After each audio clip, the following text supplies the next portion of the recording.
From the Evangelical Lutheran Church in America, this is Grace Matters with your host, Peter Martin.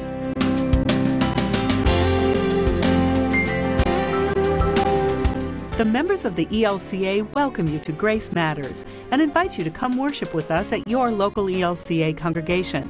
Find a church near you by coming to gracematters.org. My name is Susan Greeley, and I'll be back after Peter's message with other ways you can reach us here at Grace Matters.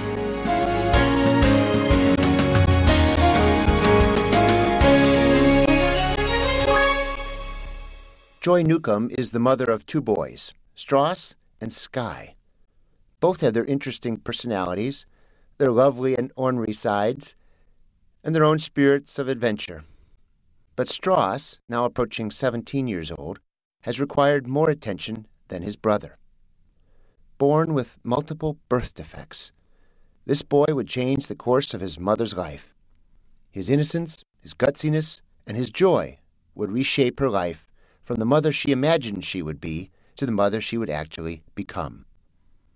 Involuntary joy is the name Joy Newcom gives to the ample and unending gift that Strauss has provided the whole family.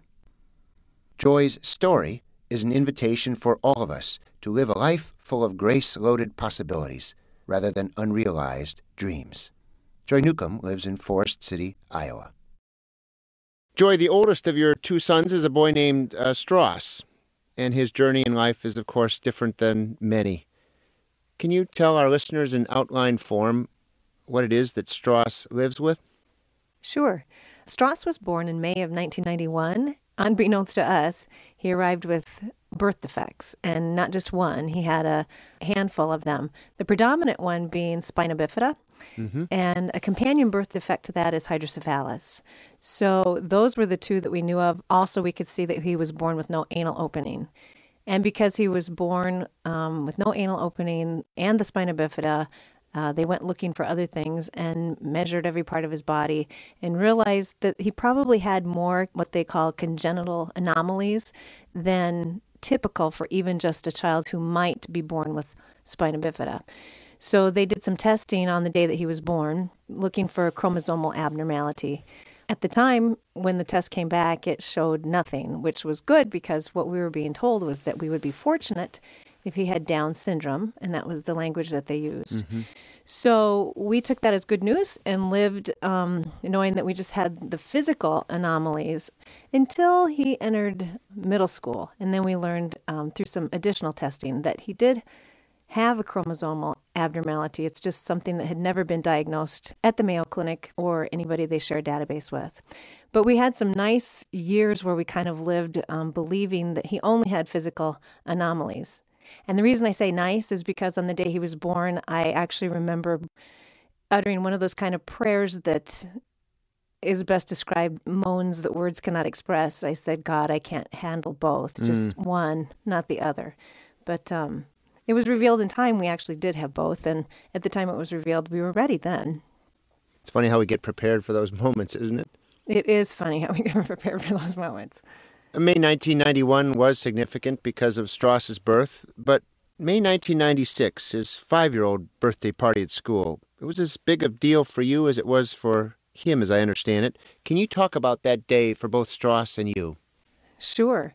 On his 5th birthday, it was, there have been a few times in my life since Strauss's birth where I felt God speaking to me very directly. One was within the hour after he was born, when I sensed God telling us that we were in for one wild ride. And I knew what that meant. It's hard for me even this day to explain to somebody else what that meant. But on the day of Strauss's birth, I just knew that we were in for one wild ride. It's an exhilarating, reassuring message that has guided me since that time. But on his 5th birthday, I was showing up and helping him get ready for preschool to celebrate as any 5-year-old would with cupcakes and chocolate milk and all of that. And on that day, it was bittersweet because I was, as I entered that classroom, struck with the reality that my child wasn't like anybody else. And at 5 years old, he's using a walker and leg braces. And when I looked at the slide that the kids were sliding down, it was like, oh, my child can't go down that slide. And by something only I can explain as God's grace, it didn't take long for me. Matter of fact, the few minutes drive home, and again, that kind of prayer that a mom cries out with words or moans that words can't express in these communication with God, I was struck by my child's face watching the other children go down the slide. And his face was stuck in my mind because if you know my son, he smiles all the time. To look at him, sometimes you feel like you are looking at the emotion of joy. He just radiates joy. He radiates joy in about anything he does. And as I was driving home, instead of fixating on the slide and the children going down and what my child couldn't do, I kept seeing his face. And what I could hear God telling me was, you know what, you can be like your son when you grow up. And what that meant to me was, for him, it wasn't about the slide and things he couldn't do. For him, it was about sharing in other people's joy. And I had been shown many times in the first 5 years of his life what joy there is in his daily existence. And it's not that butterfly and roses kind of isn't life easy and isn't it wonderful you have a child with special needs and see what God can do. It's not simple. It's just very basic in the core of what life is. There's so much to be thankful for in our daily existence. And he points me to that every day.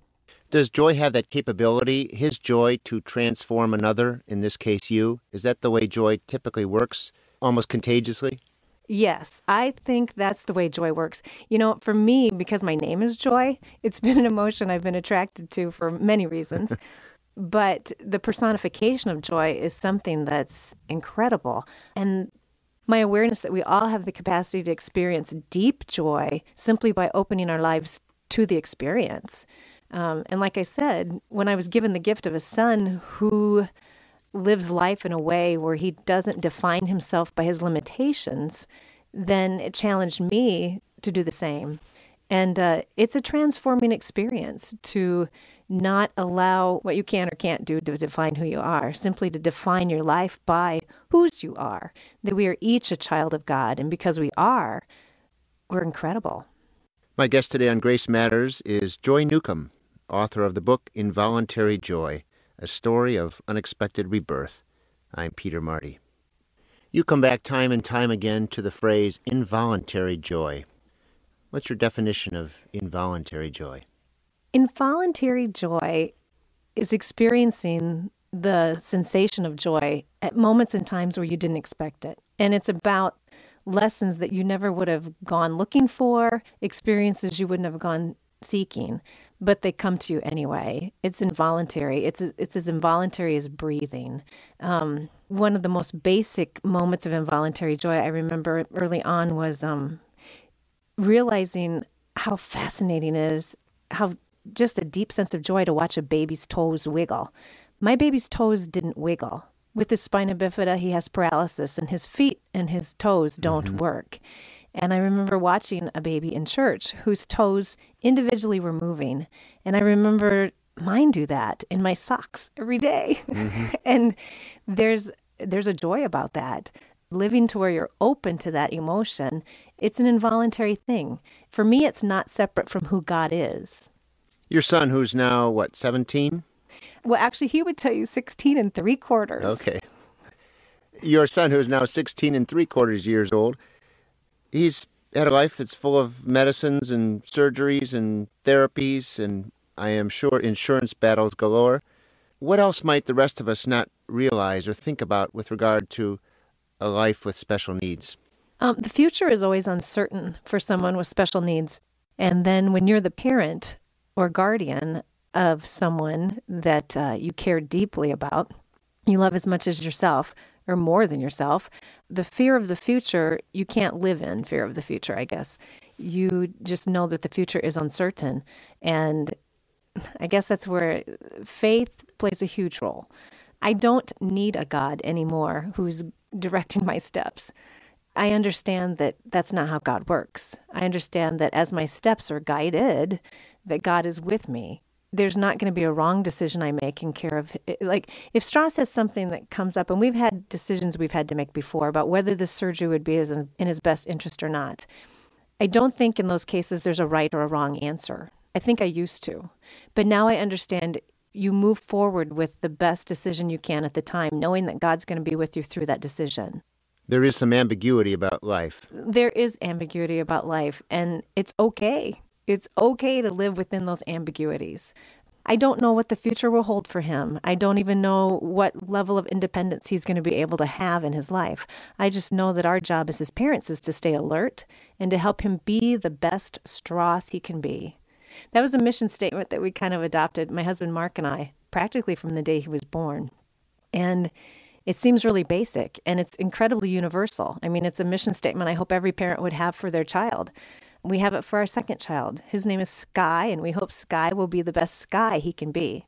But for me, within that phrase, it means we don't want you to be anything more than God meant for you to be, nor nothing less. You are to be who you are because you're incredible. I would guess that you have been through the whole gamut of fears over the years, and yet Strauss probably less so, if any, fear, which prompts me to ask, what do you see to be the relationship between joy and fear? Fear gets in the way of joy. Clearly, it's an obstacle, isn't it? Yeah, fear is probably one of the greatest obstacles to joy. Is that why Strauss has so little of it, because there's so much joy? Possibly. He does have fear. I mean, I don't want to mislead you. He has fear. He has fear of basic things, like pain and surgery. But probably because of his intellectual disability, we've learned how to prepare him for whatever he might need to face. And because he trusts in us and how we've been able to take care of him in the past, he overcomes those things. Mm-hmm. But yeah, Strauss is not concerned about where he's going to live in the future or who's going to take care of him or how he's going to live. He trusts in us. Again, he continues to be my living metaphor of my relationship with God. Why should I be afraid of the unknown? I trust in God. You know, the decisions that I make, God will be with me through them. I won't misstep because I will be making the best decision I can at the time, and I'm reassured of God's support and God's grace. If I allow fear to take over my life, then I become helpless and I become hopeless. And once you lose hope, you've really cut yourself off from the ability to feel life's deepest joys. Raising a boy like Strauss strikes me as a great lesson in unpredictability. And what has all that taught you about who God is? Well, I think what I've learned about God because of Strauss is that God is. It's not God that's unpredictable. It's life that's unpredictable. I think what I've learned because of Strauss is that God set in motion a world and a creation where many, many, many things can happen. Many good things, and then there are the bad things. I do not believe for a minute that God created Strauss to be the way he was to teach me a lesson. For me to believe that, I would then be believing in a God that I would need to worry about what's he going to try and teach me next, and do I want to experience it? Life is unpredictable, and God, I believe, is sovereign and is with us, supporting us as we experience life, saying, hey, I'm here. It's that wild ride, I think, that I was promised from the beginning. You know, it's going to be a wild ride, but there's a reassurance that it's okay because I'm here with you. I have been speaking with Joy Newcom, adjunct professor at Waldorf College in Forest City, Iowa, and author of a book about her journey raising two sons, one born with multiple birth defects. I'm Peter Marty, and I'll be back in a moment with some reflections. A program like Grace Matters is a special blessing to people who cannot attend worship services and to those who may never go to church. I think radio ministry is important because unlike public proclamation of the word, radio and audio is an intimate experience. So whether you're listening in your home or in your car or perhaps on the internet to a radio ministry, whether it's Grace Matters or some other kind of program, it's an intimate experience. It's the speaker, it's you, it's the Holy Spirit working in combination with those three to make it a kind of experience that is unique. Help keep this intimate faith experience alive by supporting Grace Matters with your prayers and gifts. Our address is Grace Matters, 8765 West Higgins Road, Chicago, Illinois, 60631. Or donate online at gracematters.org.